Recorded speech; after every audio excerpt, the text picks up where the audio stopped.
কোথায় তোমরা ভয় পেয়েছো বলো?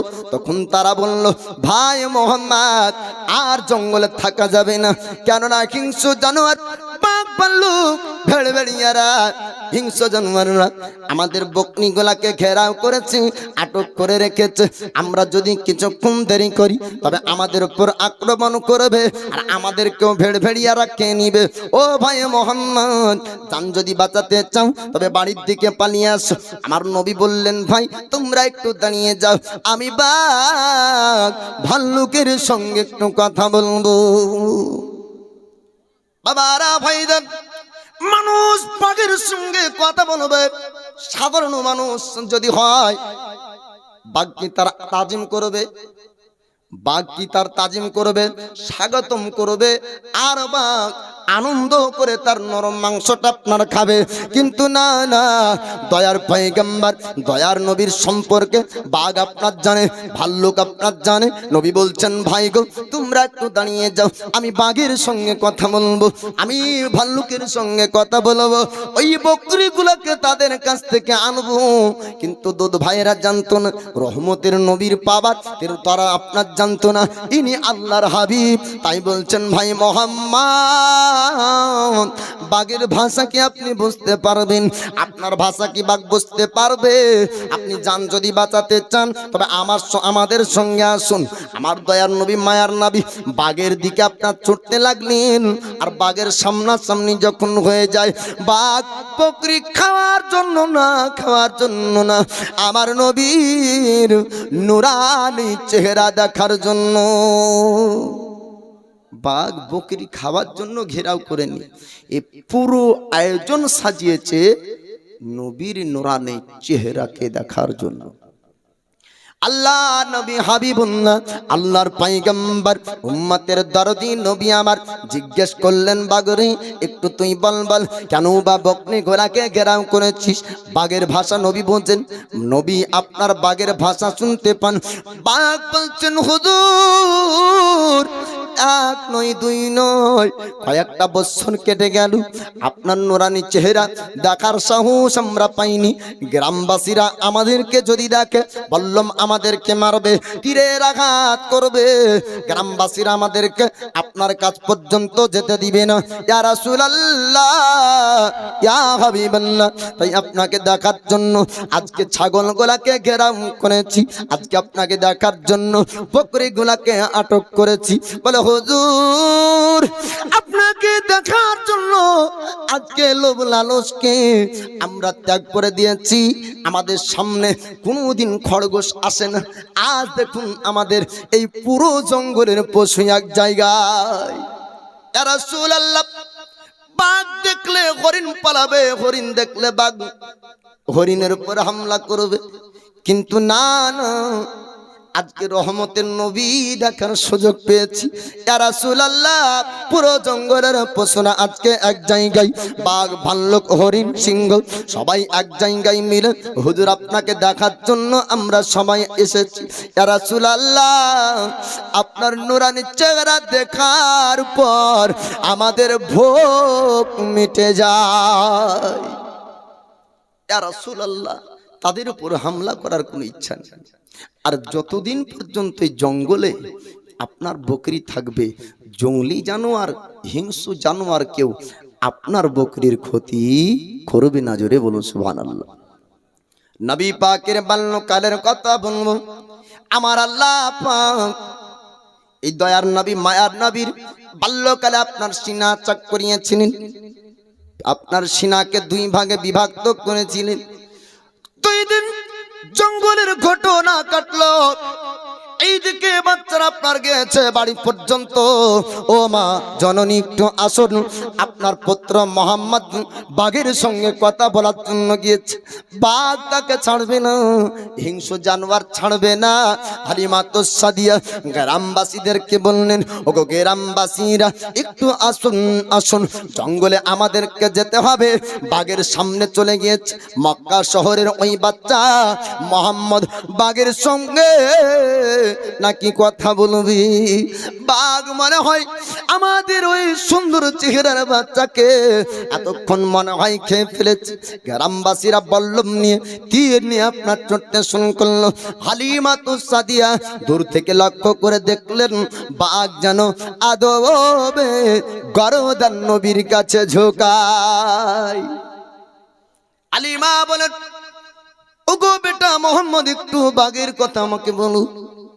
নবী বলছেন, মা জননী, বাঘের কাছে যখন তোমার পুত্র মোহাম্মদ গেছে, বাঘ বলে আমাকে একবার দেখার জন্য এই বকরি ঘেরার আয়োজন সাজিয়েছি। ও মা জননী, আপনি চিন্তা করবেন না, আপনি টেনশন করবেন না, জঙ্গলি জানোয়ার আপনার পুত্রের ক্ষতি করবে না। তৃতীয় দিন আবার দয়ার পয়গম্বর বলেন, ও মা জননী, এবার আপনি একটু অনুমতি দেন, আপনি একটু ইজাজত দেন, আবার আমি ময়দান ভ্রমণ করতে যাব। হালিমার মনে আপনার অতিরিক্ত ভয় যখন ঢুকে গেল, হযরত হালিমা বলছেন, বেটা আর ময়দান যেতে চেও না, যদি কোন রকম কোনো ক্ষতি হয়ে যায় আমি মক্কা শহর কি মুখ নিয়ে যাব গো, তার জন্য তোমাকে আর বাড়ির বাইরে যেতে দেব না। নবী বললেন, ও মা জননী, আপনি চিন্তা করেন না, আপনার পুত্র মোহাম্মদ আবার ময়দান যাবে, আবার ময়দান থেকে আসবে, কোনো ব্যক্তি ক্ষতি করবে না। এবার 2 দিন জঙ্গলের পশুদের ঘটনা ঘটে গেল, ক্ষতি আপনার হলো না। এবার তৃতীয় দিন হাতে আপনার ছোরা নিয়ে, কোন কিতাবের মধ্যে বলা হয়েছে 3 জন, আপনার কোন কিতাবে বলা হয়েছে 2 জন, 2 জন আর 3 জন, যা হোক আপনার 3 জন পরিচিত এক মানবের রূপ ধারণ করে আপনার জঙ্গলে প্রবেশ করেছিলেন। এবার যাবার পরে এবার দয়ার নবী মায়ার নবীর বাজু মুবারক, হাত মুবারক ধরে জঙ্গলের এক কিনারে নিয়ে গেলেন। দুধ ভাইরা দেখার পরে মনে আপনার ভয় ঢুকলো, এই ব্যক্তিদেরকে চিনি না, মক্কা শহরে বাড়ি না মদিনায়, মুলকে শাম না অন্য কোন জায়গা থেকে এসেছে, এরা কোথাকার ডাকাত, এরা কোথাকার ছেলে ধরা, আজ মনে হয় ভাই বাজবে না। হাতে ছোরা নিয়ে আমাদের ভাই মোহাম্মদকে কোথায় যেন নিয়ে গেল। ছোট্ট ছোট্ট বাচ্চা ছেলে, সাহস আপনার পেল না সামনে যাবার, কথা জিজ্ঞেস করার, সামনে ছাড়ানোরও আপনার সাহস পেল না, ছুটতে লাগলো বাড়ির দিকে। ডাক দিয়ে বলেছিলেন, মা জননী, আপনি একটু ময়দানে আসুন, আজ মনে হয় আর আমাদের ভাই বাঁচবে না। কেননা বাঘ ক্ষতি করেনি, ভাল্লুক ক্ষতি করেনি, সাপ ক্ষতি করেনি, কিন্তু আজকে এসেছে সাপ আপনার না, বাঘ না, ভাল্লুক না, অপরিচিত 3 জন ব্যক্তির হাতে ছিল চাকু আর ধারালো ছোরা নিয়ে আমাদের ভাই মোহাম্মদকে জঙ্গলের এক কিনারায় নিয়ে গেল। এবার হালিমা গ্রামবাসীদেরকে ডাক দিল, ও গ্রামবাসীরা, আজ অনেক দিন পরে আবার ছেলে ধরা নেমেছে ময়দানে। আমাদের এলাকায় রব মাঝে মাঝে হয় না, ছেলে ধরা দেখা গেলো ছেলে ধরাকে একটাও ধরতে পারে না, পাগল গলা মার খেয়ে মজা মারে, ঠিক না? যত এলাকায় দেখবেন যে আজকে 60 পিটালো দোলাতাবাদে ছেলে ধরাকে, তদন্ত লিয়ে দেখা যাবে যে কি ইন্টারন্যাশনাল ভাইরাল পাগল গুধিয়াই ছিল বাড়ি, এটাই প্রমাণ হয়, তাই না? আর ছেলে ধরা ধরতে পারে না, পাগল ধরে পিটায়। তো বলছে বহুদিন পরে ছেলে ধরার রব আবার আসলো। ও গ্রামবাসীরা, আমাদের পুত্র, আমাদের বেটা মোহাম্মদকে মনে হয় কোন ছেলে ধরাই ধরেছে, কোন ডাকাত মনে হয় ধরেছে, এতক্ষণ মনে হয় জবাই করলো, এতক্ষণ মনে হয় হয়তো খাম করে দিল। ও গ্রামবাসীরা, একটু আপনারা আসুন আসুন। এবার আওয়াজ শোনা মাত্রই পুরো গ্রামবাসীরা ছুটতে লাগলো জঙ্গলের দিকে। আর এই দিকে ঘটনা আপনার ঘটে যায়, আমার নবী রহমতের পয়গম্বর দয়ার নবীকে এক জায়গায় আপনার শুইয়ে দিয়েছেন। শুইয়ে দেওয়ার পরে আপনার সিনা বুক 2 ভাগে বিভক্ত করেছে। কোন মানুষ না বাবা, মানুষ না, মানুষ না, হালিমার ছেলেরা জানতো না এরা হাকিকত বাস্তব কারা, কিন্তু আমার নবী জানতেন এটা আপনার পৃথিবীর কোন মানুষ না, আল্লাহ পাক রহমতের নবীর সিনা চাক করিয়েছেন ফারিস্তার দ্বারাই। নবীর সিনা চাক আল্লাহ করালেন। হিকমত ক্ষমতা পাওয়ার স্পেশাল কিছু জিনিস মহান আল্লাহ পাক নবীর মধ্যে আপনার দান করলেন। বাল্যকালে বাচ্চাকালে সিনা চাক করিয়েছেন, কোনোদিন নবীর মধ্যে সারা রাতি আপনার হবে না, খেলকদের মধ্যে আপনার নেশা থাকবে না, দুনিয়ার কোনো আপনার বাচ্চার যে দুনিয়ার একটা খেয়াল থাকে নবীর মধ্যে কোনোদিন আপনার জাগবে না। আল্লাহ নবী হাবিবুল্লাহর দুই ভাগে সিনা বিভক্ত করা হলো, কিন্তু আপনার এক ফোঁটা রক্ত আপনার দুনিয়ার জমিনে পড়লো না। একটু জোরে বলুন সুবহানাল্লাহ। তারপরেও বলে নবী আমাদের মতন মানুষ, বলেন নাউজুবিল্লাহ। যারা বলে নবী আমাদের মতন, ওদের যদি একটা আঙ্গুল কাটা যেত হসপিটালে গেলে বলবে যে কি এখানে হবে না, আরেক জায়গায় নিয়ে চলো, তাই না? যদি ইসলামপুরে নিয়ে যায় বলে ডমকুল ট্রান্সফার করে, ডমকুল বলবে যে কি একে বহরমপুর পাঠাও, যদি এখন হাত কেটে ফেলেন বা দুটো আঙ্গুল কেটে ফেলে। যারা বলে নবী আমাদের মতন মানুষ, এই ওয়াহাবিদের একটা আঙ্গুল কাটলে রক্ত বন্ধ হয় না, আর নবীর সিনা দুই ভাগে ভাগ করলেন তো রক্ত বের হলো না। জোরে বলুন সুবহানাল্লাহ। আমার দয়ার নবী মায়ার নবী আরাম করে বসেছে। হালিমা তো সাদিয়া এবার গ্রামবাসীদেরকে নিয়ে ওই ময়দান পর্যন্ত আপনার পৌঁছালেন। যাবার পর এবার হালিমা তো সাদিয়া দেখেন নবী আরাম করে বসে আছে। হালিমা বলে বেটা, অপরিচিত তিনজন ব্যক্তি তোমার কি ক্ষতি করেছে বলো?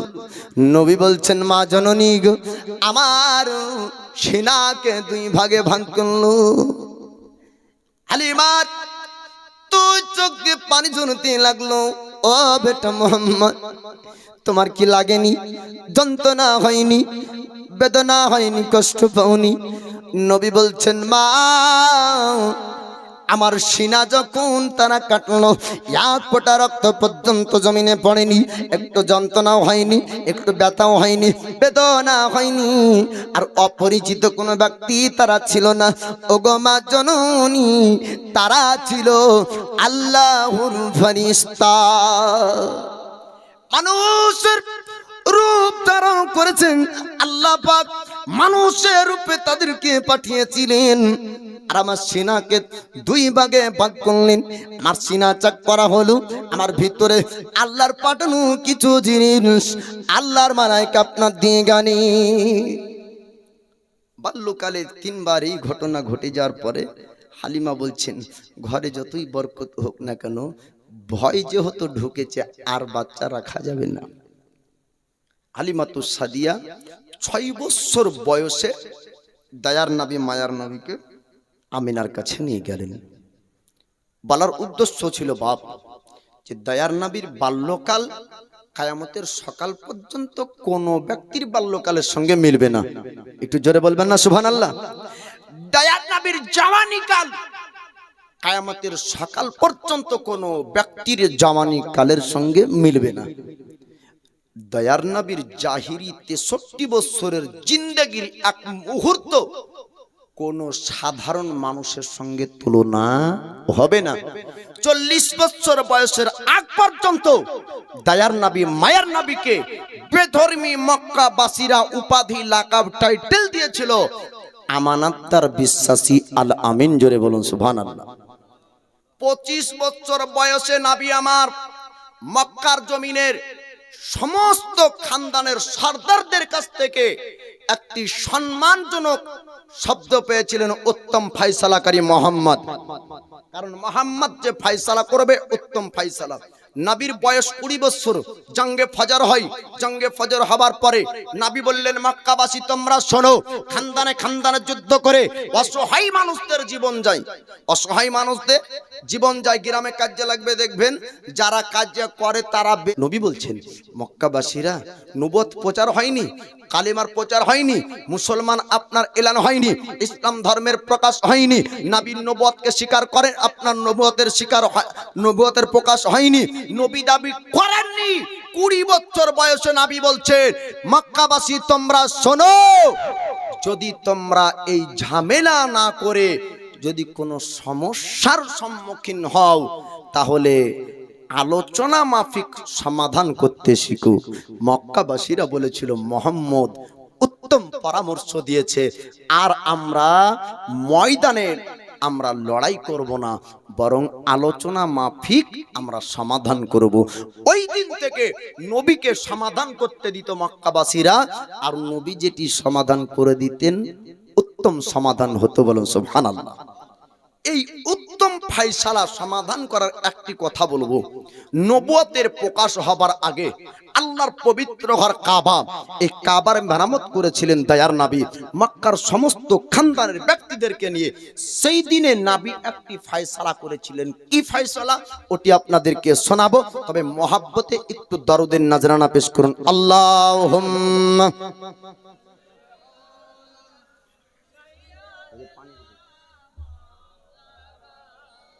মুহাম্মাদ ওয়ালা আলী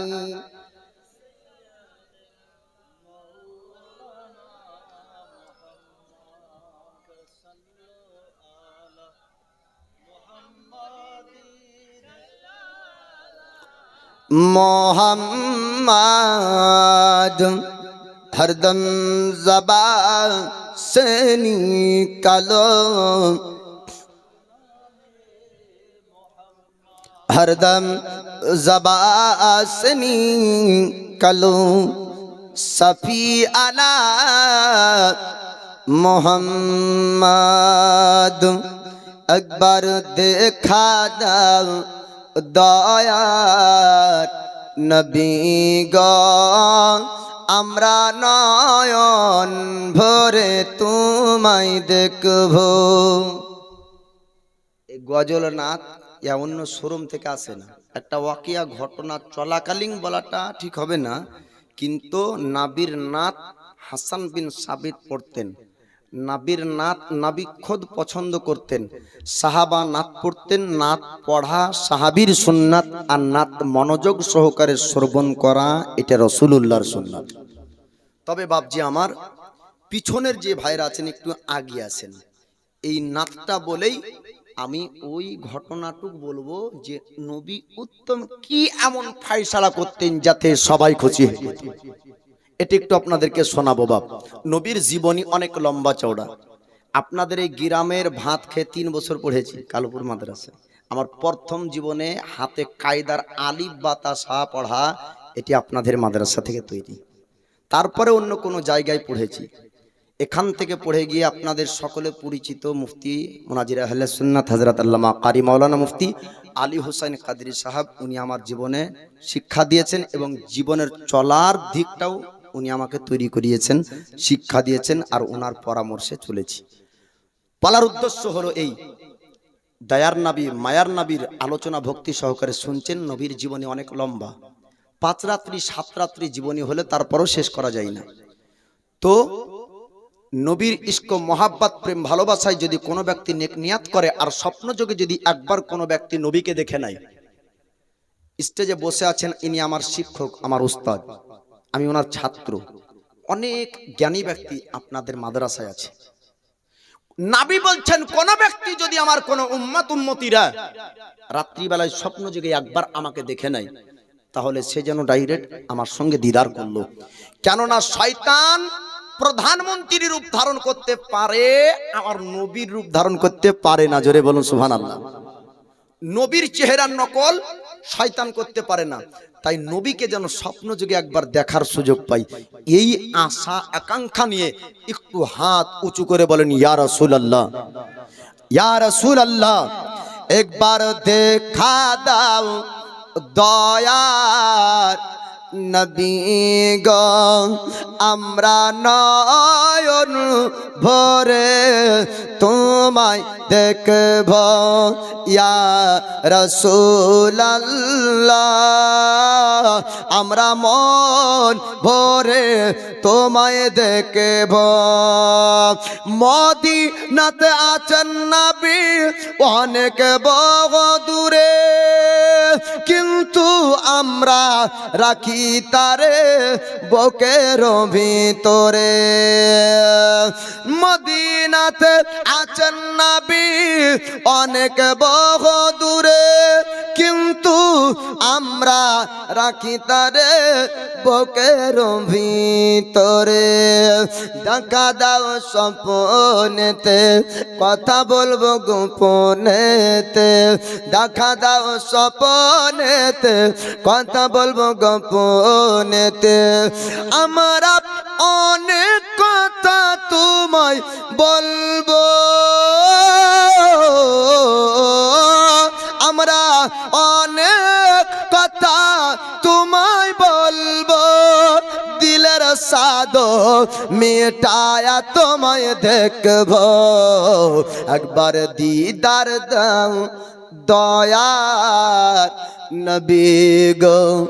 আমরা নয়ন ভরে তোমায় দেখবো, একবার দেখা দাও দয়ার রসূল গো। আমরা নয়ন ভরে তোমায় দেখব। নবীর ভালোবাসায় আছে আল্লাহর ভালোবাসা, আমার মনের বহুদিনের বিরাট একটি আশা। মন যে আর মানে না, এসো শাহে মদিনা। জোরে বলুন সুবহানাল্লাহ। আপনারা ভাবছেন মনে হয় শাহে মদিনাকে ডাকলে আসতে পারবে না, তা ভাবছেন নাকি? আল্লাহ বলছেন ইয়া আইয়ুহান নাবিয়্যু ইন্না আরসালনাকা শাহীদাও ওয়া মুবাশশিরাও ওয়া নাযীরা। আল্লাহ বলছেন হাবিব আপনাকে আমি হাজির ও নাজির করে প্রেরণ করেছি।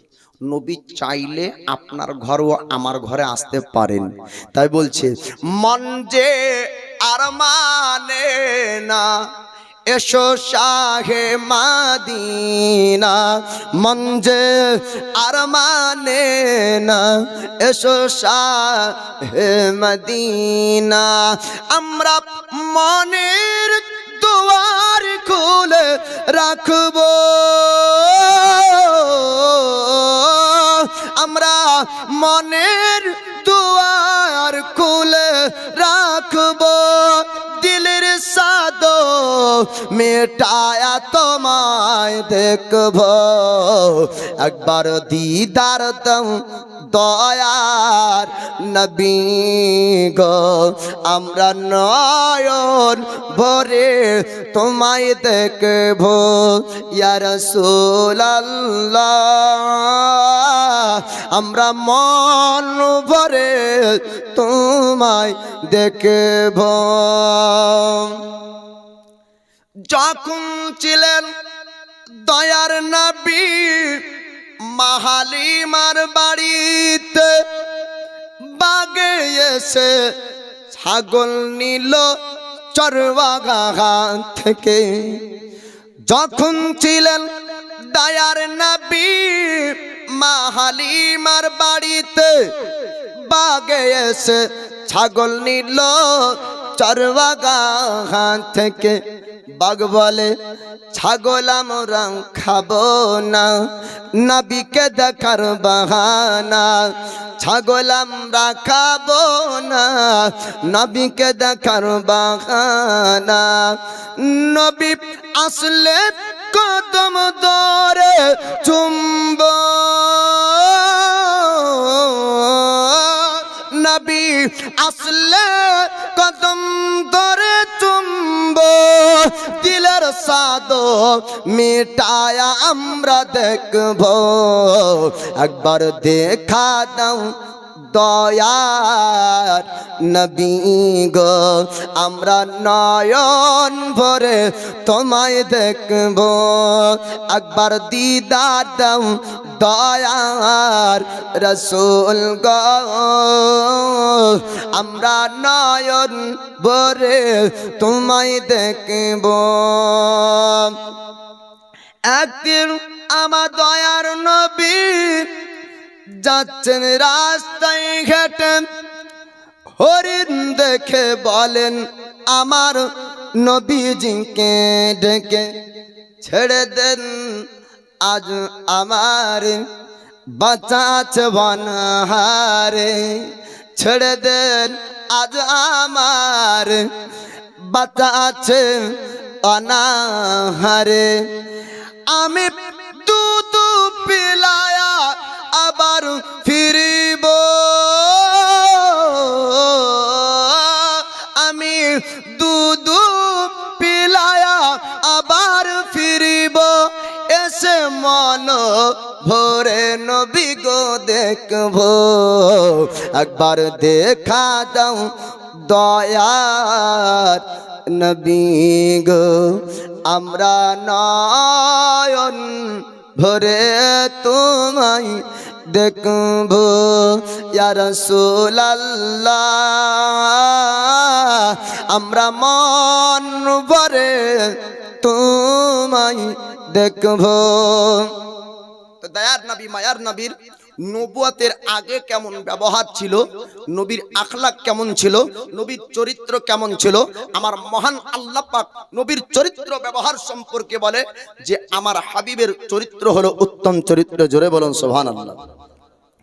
আল্লাহ নবী হাবিবুল্লাহ, আল্লাহর পয়গম্বর, তিনি আপনার পবিত্র ঘর কাবার মেরামত আপনার করবেন। ওই সময় উত্তম একটা ফয়সালা করেছিলেন। নবীকে আপনার মক্কাবাসীরা বলতো উত্তম ফয়সালাকারী। এমন কি ফয়সালা করতেন আর কি পদ্ধতিতে ফয়সালা করতেন যাতে সবাই আপনার খুশি হয়ে যেত। আমার নবীর ফয়সালা একটু আপনারা শুনবেন। মক্কাবাসীরা তারা সবাইকে আপনার দয়ার নবী ডাক দিলেন, ওগো মক্কাবাসীরা তোমরা শোনো শোনো, আল্লাহর পবিত্র ঘর কাবা আমাদের ইবাদতখানা, আমরা সুন্দর করে আবার তৈরি করব।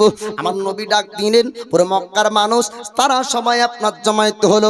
প্রতিটা খানদানের ব্যক্তিরা কাবার কাজ করার জন্য আপনারা এসেছি। আজ থেকে 20 বছর আগে মাইকে যদি মসজিদ মাদ্রাসার কাজের জন্য আপনার ডাকা হতো, সবাই ডালি কোদাল নিয়ে হাজির হতো, হতো না? আর এখন যদি মাইকে ডাকে তো পালায় মানুষ। মানুষ বলবে যে কি কমিটিরা করুক গে, বলে কি না? মনে করে যে কি কমিটিদেরকে মসজিদ বিক্রি করে দিয়েছে মনে হয়, কমিটি মনে হয় ঠিকা নিয়েছে যে ওই কাজ করবে। মসজিদ হলো আল্লাহর ঘর, আর সারা পৃথিবীর মুসলমানের জন্য সমান অধিকার হলো মসজিদের জন্য। কেউ যদি গোটা মসজিদের জায়গা দান করে দেয়, তারপর যদি দরজায় দাঁড়িয়ে বলে যে কি আমার বেশি ক্ষমতা রে, এখানে চলবে না। কারণ মসজিদ আল্লাহর ঘর, যে আগে যাবে ও আগের কাতারে, আর যে পেছে যাবে সে পেছের কাতারে। এটি হলো শরীয়তের বিধান। বুঝতে পারলেন না? তো মসজিদে কমিটি একটা দায়িত্ব আছে, কিন্তু মসজিদের কাজ আর মসজিদ পরিষ্কার পরিচ্ছন্ন রাখা সকলের দায়িত্ব। আগে মাইকে ডাকলে সবাই যেত, এখন ডাকলে মানুষ যায় না, কারণ মানুষের ঈমান এখন দুর্বল। টুপি আর দাড়ি বাড়লে কি হবে, নামাজের সংখ্যা বাড়লে কি হবে, কিন্তু মানুষের এখন ঈমান দুর্বল, তাই না? আর যত কিয়ামতের নিকট আসবে দুর্বল হবে। তো ওই সময়তে কালিমার প্রচার হয়নি, বেধর্মী সমস্ত ব্যক্তিরা এসেছে, কারণ পবিত্র ঘর কাবাকে সবাই মানত। ওই কাবার কাজ করার জন্য ডেকেছে, তো সবাই হাজির কাবার কাছে। আল্লাহ নবী হাবিবুল্লাহ, আল্লাহর পয়গম্বর, তিনি আপনার বললেন সুন্দর করে কাবা বানাতে হবে। এবার কাবার মেরামত করার জন্য সবাই আপনার পাথর নিয়ে আসে আর কাবার জন্য আপনার কাজ করে। কাবার কাজ সম্পূর্ণ। এবার হাজরা আসওয়াদের পাথর, সম্মানী পাথর যখন চাপাবে, ওই সময় একজন সর্দার বলল মোহাম্মদ এই পাথরটা আমি চাপাবো। আরেকজন বলছে না না এই পাথর আমি চাপাবো। প্রত্যেক খানদানের সর্দার ওই পাথর চাপানোকে কেন্দ্র করে সবার মধ্যে আপনার রাগ যখন আসলো, আল্লাহ নবী হাবিবুল্লাহ তিনি আপনার চিন্তা করে দেখলেন 20 বছর বয়স থেকে আরম্ভ করে এই দিকে আপনার প্রায় কমবেশ কয়েক বছর কেটে গেল। নবী বলছেন মক্কায় অনেকদিন রক্ত ঝরেনি, খানদানে খানদানে যুদ্ধ হয়নি। এই পাথর চাপানোকে কেন্দ্র করে আবার মনে হয় যুদ্ধ হবে, আবার মনে হয় রক্ত ঝরবে। নবী চেয়েছেন আল্লাহর কাছে দোয়া করে, মাবুদ এই পাথর চাপানো নিয়ে আর যেন মক্কায় রক্তাক্ত না হয়, রক্ত যেন না ঝরে। ওই মাহিদার দিনে, ওই মিটিং এর দিনে, ওই ফয়সালার দিনে যখন মক্কাবাসীরা বলেছিল আমরা আর ময়দানে যুদ্ধ করব না, আর লড়াই হবে না, আর কান্দানে কান্দানে যুদ্ধ হবে না, ওই দিনের জন্য নবী বলেছেন আমি এত খুশি হয়েছিলাম, আমাকে যদি কোনো ব্যক্তি সুন্দর সুন্দর লাল কালারের দুটো ঘোড়া দিত, আমি মোহাম্মদ যতটা খুশি না হতাম, আমি ওই ফাইসালার দিন খুশি হয়েছিলাম। আবার কি মক্কায় যুদ্ধ হবে, আবার কি মক্কায় রক্ত ঝরবে, এমন চিন্তা করে দোয়া করলেন। আল্লাহ পাক এক আপনার বৃদ্ধ ব্যক্তিকে পাঠিয়ে দেন। ওই বৃদ্ধ ব্যক্তি যাবার পরে বলেন, ও মক্কাবাসীরা তোমরা এমন করে কেন চিৎকার করো, এক অপরের ওপর কেন তোমরা মেজাজ দেখাও বলো? মক্কাবাসীর সর্দার না বলেছিল আজকে আমরা কাবার কাজ করলাম, সুন্দর করে কাবা আমরা বানালাম, এই কাবার মেরামত আমরা করেছি, আজকে দেখা যায় সম্মানী এই পাথর চাপানোকে নিয়ে এক অপরের মধ্যে ঝামেলা হয়। এই পাথর যে চাপাবে ওই খানদানের নাম প্রশংসা আপনার বাড়বে, ওই খানদানের নাম মানুষ আপনার জানবে, ইতিহাসের খাতায় হয়তো লেখা হবে যে অমুক দিনে আপনার কাবার মেরামত হয়েছিল আর অমুক খানদানের অমুক সর্দারের হাত দিয়ে জান্নাতি পাথর চাপানো হয়েছে। এর জন্য এক অপরের মধ্যে আপনার চাপাচাপি করে, যে ব্যক্তি আপনার চাপাবে ওর সম্মান আপনার বাড়বে, যে ব্যক্তি চাপাবে ওর খানদানের নাম রোশন হবে। এর জন্য আপনার সবাই চাই যে কি আমি চাপাবো। বৃদ্ধ ব্যক্তি বলল, ও মক্কার সর্দার তোমরা শোনো, এইরকম করে তোমরা যদি ঝামেলা করো সারা রাত পার হয়ে যাবে, সারা দিন পার হয়ে যাবে, সমাধান হবে না। তাই আমার একটা কথা তোমরা শোনো, মানে আজকে রাত্রি বেলায় তোমরা চলে যাও, সারা রাত তোমরা আরাম করবে। সুবহে সাদিকের সময় এই কাবার চাতালের কাছে, এই কাবার কাছে যে সর্বপ্রথম আগে আসবে ওই ব্যক্তি সম্মানী পাথর কাবায় চাপাবে। এইরকম করে ঝামেলা যদি রানিং থাকে সমাধান হবে না। আপন আপন বাড়ি চলে যাও। বৃদ্ধ ব্যক্তি মাসওয়ারা দিচ্ছে, বাড়ি যাও আর ঘুমাও গা, আরাম করো গা। সুবহে সাদিকের সময়তে যে আগে আসবে ও পাথর চাপাবে, ঘুম যাবে। এ হলো বিরাট কম্পিটিশন। এই প্রতিযোগিতায় ফার্স্ট হতে হবে, কেউ ঘুমাবে না। সারা রাত ইন্তজার অপেক্ষা করার পরে এবার সুবহে সাদিকের সময় আপন আপন সবারই নিয়ে দ্রুত গতিতে আপনার ছুটতে শুরু করলো। প্রতিটা খানদানের সর্দার কাবার কাছে আসার জন্য রওনা হয়েছে। আসার পর আপনার সবাই দেখতে পান একজন ব্যক্তি কাবার কাছে উপস্থিত, তিনি হলেন আমাদের দয়ার মুস্তাফা। প্রত্যেক খানদানের সর্দার বলল, এবার কুরাইশ খানদানের ইজ্জত বেড়েছে, এবার কুরাইশ খানদানের সম্মান বাড়বে, মানুষ তার প্রশংসা করবে। আর আল আমিন মোহাম্মদ আমানতদার বিশ্বাসী ব্যক্তি, সত্যি মোহাম্মদ আজকে পাথর চাপাবে, কুরাইশের নাম রোশন করবে। আমার দয়ার নবীকে আপনারা মক্কার সর্দার না বলল, আল আমিন মোহাম্মদ এবার আপনি পাথরটা চাপিয়ে দেন, আপনি পাথরটা এবার কাবায় চাপান। আমার নবী বললেন, ও মক্কার সর্দার তোমরা দাঁড়িয়ে যাও, আমি মোহাম্মদ ফাইসালার উপর একটা ফাইসালা করব, আমি সমাধানের উপরে আমি আর একটা সমাধান করব। বৃদ্ধ ব্যক্তি ফাইসালা করেছেন যে আগে আসবে পাথর ওই চাপাবে। মক্কার সর্দার তারা বলল, মোহাম্মদ আপনি কম্পিটিশনে জিতেছেন, আপনি ফার্স্ট হয়েছেন, আপনি অধিকার পেয়েছেন, এই পাথর আপনি চাপাবেন।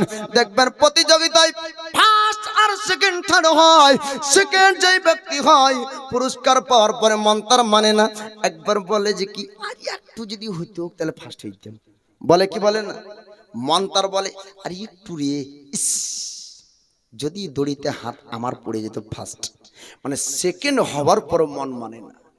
যদিও মক্কার সর্দার মনকে সান্ত্বনা দিচ্ছে, বলছে মোহাম্মদ আপনি ফার্স্ট হয়েছেন, পাথর আপনি চাপিয়ে দিন। কিন্তু নবী আপনার সবার মনের খবর রাখেন, সবার মনের আকাঙ্ক্ষা ছিল, সবার মনের তামান্না ছিল, সবার মনের উদ্দেশ্য ছিল এই পাথরটা কাবায় চাপাবে। সবার মনে আপনার আশা ভাঙলেন না।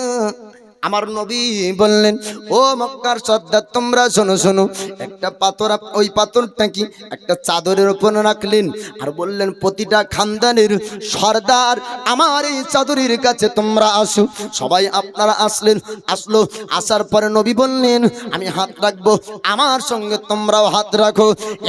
একসঙ্গে কাবার উপরে পাথরটা চাপাবো, পুরো মক্কার প্রত্যেক খানদান এই পাথরে শরীক থাকবি। কোন খানদানের কোন ব্যক্তির সম্মান কমবে না, বুঝলেন?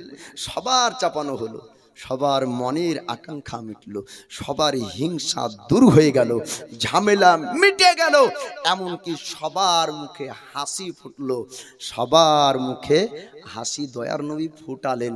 এবার ওই সমাতে ফাইসালার উপরেও ফাইসালা করলেন নবী। তাই মক্কাবাসীরা বলে মুহাম্মদ হলেন উত্তম ফাইসালাকারী, যিনি ফাইসালার উপরে